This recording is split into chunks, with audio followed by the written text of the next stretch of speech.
Hey guys, welcome to Meeple Bits. Thanks for joining me today.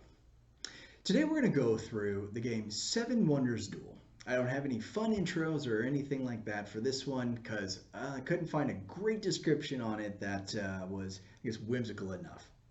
Anyway, originally published in 2015, designed by Antoine Bauza, published by Repos Productions for 2 players, with a playtime of roughly 30 minutes. So join me as we go through a setup and playthrough of the game 7 Wonders Duel. Hey everyone, welcome back to a 3-player setup. No, I'm just kidding. Welcome back to a 2-player setup of the game 7 Wonders Duel. As you guys know, this is a 2-player optimized and 2-player only style of game, or I guess in the world of 7 Wonders. So let's go ahead and dive into a quick setup and playthrough of the game 7 Wonders Duel. To begin, let's go ahead and take a look at the components so that we know what we're working with. We've got a duel board here that has a military progress marker that will shift up and down throughout the course of the game. Where's the middle? There's the middle. Okay. We've got currencies. We've got science tokens that look like this, little chits. And then we've got the play area, or the cards that you're going to be able to draft and purchase throughout the ages. The game is played in 3 ages, much like anything, much like the other 7 Wonders across 3 ages. So 3 ages, and the paths to victory are through supremacy, which is the military track, through science and progress, or through just civilian victory, which means that no player had won through military might or through science progress, so you would then just go through and count up scores like normal. So what a military victory would look like is if this military track reaches, say, in all the way to either direction, so let's say that player were to push the military might all the way to this end, they would immediately be the winner.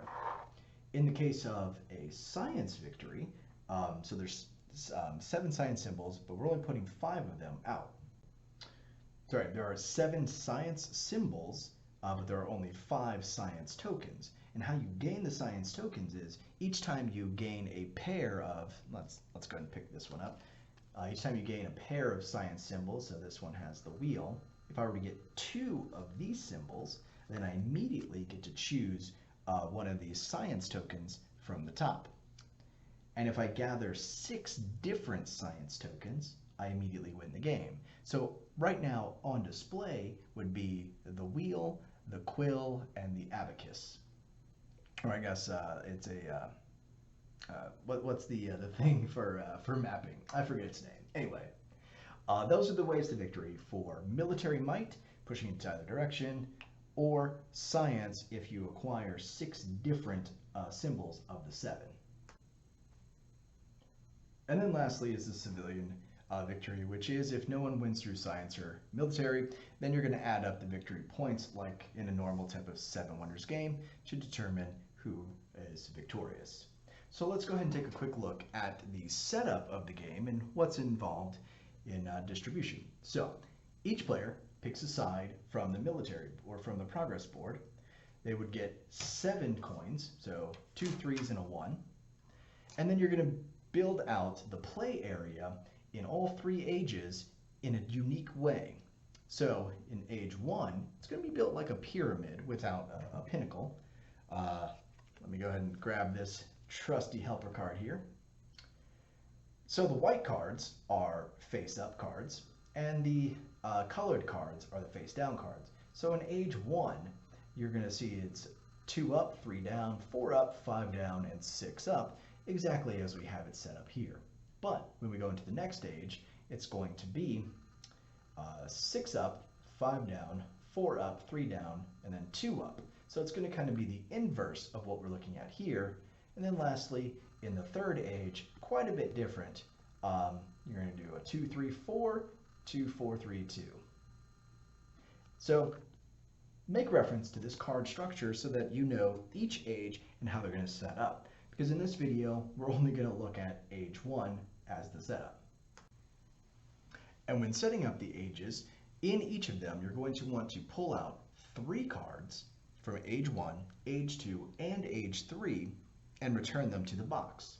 In age 3, you're going to take 3 of the guild cards, the purple backs, and then insert them in the place of the 3 cards that were removed. So here in age 1, here are 3 cards that didn't make it into the draft area. But I'm going to use them as a quick example of the different iconography that's available. So for these cards, this is worth 3 victory points, and you'll notice here in the upper left-hand corner, there's no cost. Unlike this one, focus, maybe, there we go. The Stone Reserve costs 3 coin to build into your city. But when you purchase stone from the bank, it's only going to cost you 1 coin. Similar with the Clay Reserve. So let's take a look at what each of these cards look like and the different nuances of the game. So one of those nuances, different from the main game of 7 Wonder, is you don't purchase resources from your neighbor. Instead, all resources are available from the bank. And you can purchase at any time from the bank on your turn at a cost of 2 coin plus any of the brown or gray resources card that your neighbor are producing. Example, if I needed to construct, let's say, oh, is there a good one out here? No, it's too early. So let me pull up an age 2 card so that we can see. Here we go. This is a good one. So if I needed to construct this science card for the laboratory, it cost 1 wood and 2 of these water bottles. I always forget what they're called. Anyway, if let's say I was producing 1 wood and 1 water bottle in my city and I needed to purchase the other one, well, I can purchase it for 2 coins, and if my neighbor has, say, 2 water bottles in their production, it would cost me 2 plus 2, just as the example. So it would cost me 4 coins to purchase that remaining water.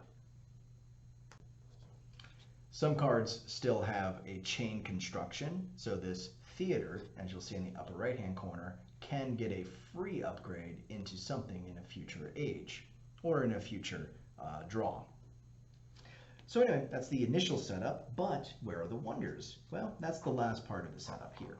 So for the wonders, once you've given out your 7 coins, set up your play area, set up the duel track, then you're going to shuffle the 12 wonder cards, as we have here. So we're going to shuffle these guys up, and then we're going to place 4 random wonders up between the 2 players.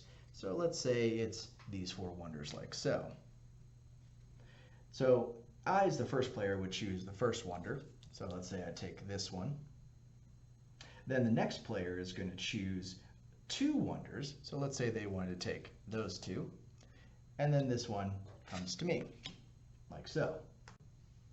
And then we're going to do that one more time. So randomly pulling 4 wonders out, placing them here, only now player 2 is going to pick one of the wonders. I'm then going to pick 2 of the wonders, and then they're going to get the last wonder. And any remaining ones go to the box. Then, during the course of play, whenever 7 wonders between the players get built, so there's 8 wonders available to be built, but only 7 can be built at any time. So let's say player 1 builds all 4 of their wonders, right? So let's say they get activated by sliding a card underneath. Then this player would have to discard one of the wonders, or let's say then they built 3, but they weren't able to build the circus. They would return that to the box. And that's it. If it's your first game, there is a suggestion of wonders that each player should get. Player 1, the pyramids, the Great Lighthouse, the Temple of Artemis, and the Statue of Zeus. Player 2, the circus, the Piraeus, the Appian Way, and the Colossus. This is suggested in the instruction book for your first playthrough of exactly how to distribute the wonders. But this one we've just done kind of random. And now we're ready to play turns. What a game turn looks like is on your turn, a player is going to choose an accessible card, meaning a card that is only in view. So during the course of play, let's say I draft this one and they draft this one, this card then gets revealed and is available to select. This card is still not yet available. So on your turn, you're going to pick, whoops, no, that's face up. You're going to pick a card that is in view to construct and put it into your city. So on my turn, I would be able to choose from anything on this bottom row. Pay its cost, or I can pick a card, discard it, and gain 2 coins, plus 1 additional coin for every yellow in my city. So example, if this were in my city, I would be able to discard a future card and get 3 coins for that discard instead of 2. In option 3, I can draft the card and construct my wonder by sliding it underneath one of my available 4 wonders. Let's go ahead and just set these up like so. There we go. So I would say draft this card, slide it under here, and pay the wonders cost as opposed to this cost. So those are my 3 available things to do on my turn. Draft a card, pay its cost into my city, draft a card, discard it and collect gold, or construct a wonder. And that is available also on your player card that is handily available.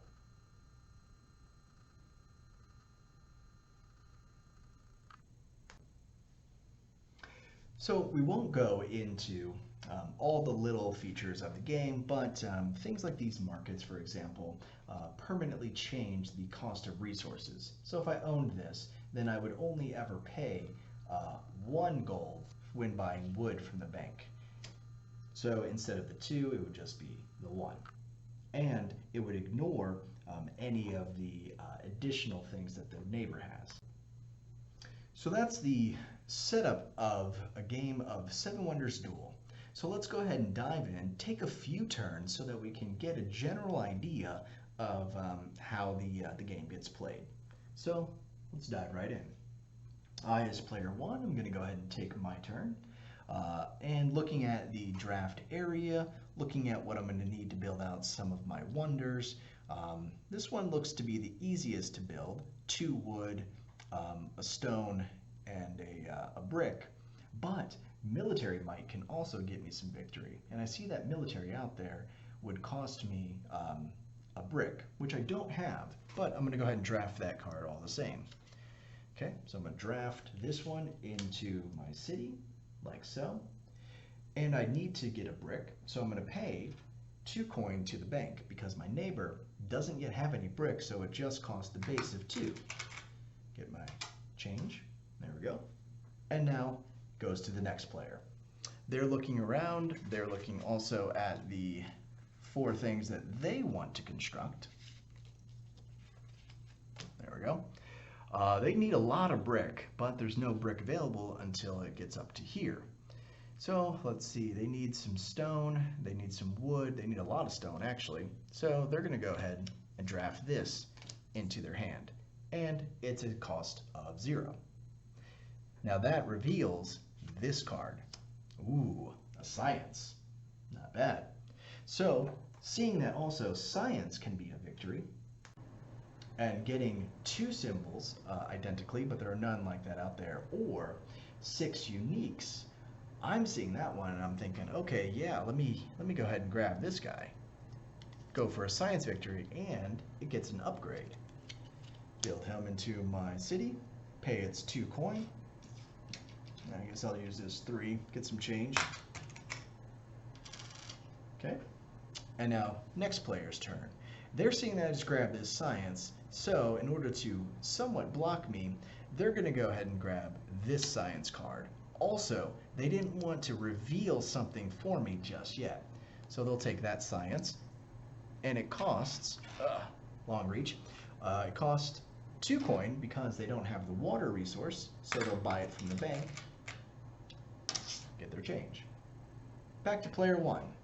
All right, player 1, you know what? They don't want to have to spend a whole lot for wood in the future, and they don't want to reveal these 2 cards for the next player. So they're not going to take this wood, even though that would be helpful. They're going to go ahead and take this card so that nothing gets revealed, forcing player 2 to reveal something instead. But that does make player 1 a little broke. 3 coins to the bank. Player 2's turn.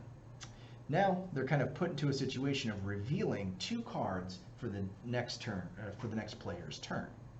So looking at it, they do need some wood, so they'll go ahead and take some wood into their city. So grab that wood and put it over here like so.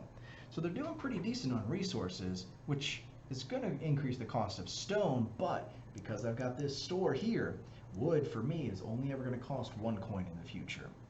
And then we immediately display these cards like so. My turn. I don't have enough to afford this because I've got no money and I've got no wood production. So seeing that I also already have 1 military and it's okay to give it to them, I'm going to go ahead and take the 3 victory points into my hand like so. Next player's turn, they can take these the parchment, revealing 2 more cards, or defend themselves by grabbing this military, or go for a potential science. I think that they're going to do that. So they're going to grab this science, put it in here like so. And then it's going to come back to the next player. But I think you guys get the general idea. So let's fast forward to see what would happen at the end of an age. So at the end of the age, once we draft out all the cards, so let's just, for sake of ease, let's just go ahead and simulate that. So once all 20 cards get drafted out,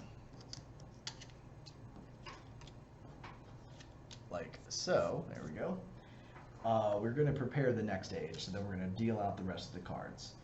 Then we're going to resolve any military. So the player with the weakest military here is going to be, so I have 3 military I see, and they only have 1, one. They have the weakest military. They become first player next turn. Now, during the course of that play, as I drafted the military and as they drafted the military, we would actually move the military marker up. So I think I took 1 early on, and then they got a second one, and then during the course of play, I got 2 more. So this is how this just random shuffle would have panned out. So when you draft military markers, you're going to move the conflict board, the number of swords and shield on the card. And if the player were to say, it should have gone 2 that way. So pushed 1, pushed 1, pushed 2. So, whoops, those actually should have been up there the entire time. Now, if I were to say push this 1 more time, then that would activate this marker. And to resolve this marker, that means the other person will have to pay 2 coins. And then if I push it up into the next area, they would have to pay 5 coins. And at the end of the game, if the marker were to sit still in this position, it would be worth 10 victory points. And let's take a quick look at that endgame scoring.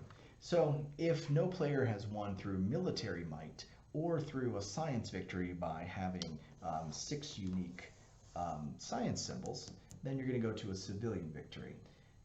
You're going to count up your military points, so whatever points were on whatever you are on this track. So let's say he managed to push me back down to the 2. I would only get 2 victory points. Then you're going to go through the victory points of your buildings, your blue, green, yellow, and purple cards. So here's 3 victory points for this card, and they've got a 3 victory point here. And then you're going to count up victory points from any of the wonders that you managed to build and construct during the game. And then lastly, any coins that you have left over. Every 3 coins is worth 1 victory point. And then that's it. The player with the most victory points is declared the winner. All right, guys, thanks so much for hanging out. A little discombobulated here, but stay tuned for my afterthoughts. Thanks so much. Hey everyone, welcome back. I hope you enjoyed that setup and playthrough of the game 7 Wonders Duel. Thanks for joining me for it. So I guess I'll start this off by I'm addressing the components like I typically do in these types of videos. The components, for the most part, really good. Well made, the cards are nice, kind of small, but for the type of game that it is, it does work. Again, chit tokens for currencies. You might have noticed if you went through the entire playthrough video that I did go and spring for some aftermarket upgrades to get metal coins, which I think are phenomenal. I just really love the weight and the feel of those types of components. So what you saw in the video was not stock materials as it relates to that, but everything else was. My other drawback for the materials, unlike its, I guess, predecessor, Seven Wonders, the Wonders are just cards. I think they could have taken that additional step and put them on punchboard instead, and it would have made it a lot better. Because, at least for myself, small struggle that I have is that my Wonder cards, immediately upon opening the game when I first purchased it, they were kind of warped a little bit. So I keep trying to bend them to be a little bit flatter or straighter, but they just won't seem to go. So it's a mild frustration for me in terms of the components, that the Wonders are cards that, for whatever reason, on me, they warped right out of the box. So I like those types of pieces to be flat. Otherwise, great game. I love a good two-player optimized game. The original Seven Wonders does have a two-player variant, which I'm not a fan of at all. So when they brought this one out and really fine-tuned the mechanics and addressed it for a two-player style game, I was all in. This is a must-have in your collection if, say, you and a friend or you and a significant other find yourselves often playing two-player variants of types of games, and you're looking for that two-player optimized. Seven Wonders Duel should be in your collection if you enjoy a two-player game.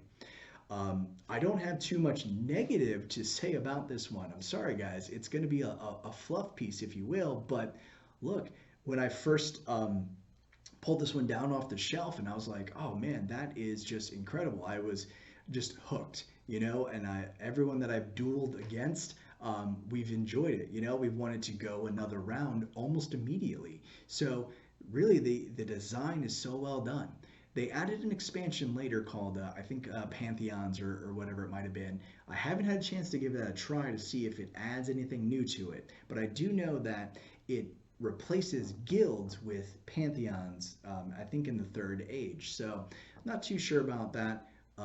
But this one, it's so well done, and I'm going to use Duel as an example and a comparison piece for a lot of other two-player games that I'm going to try to bring to you guys soon.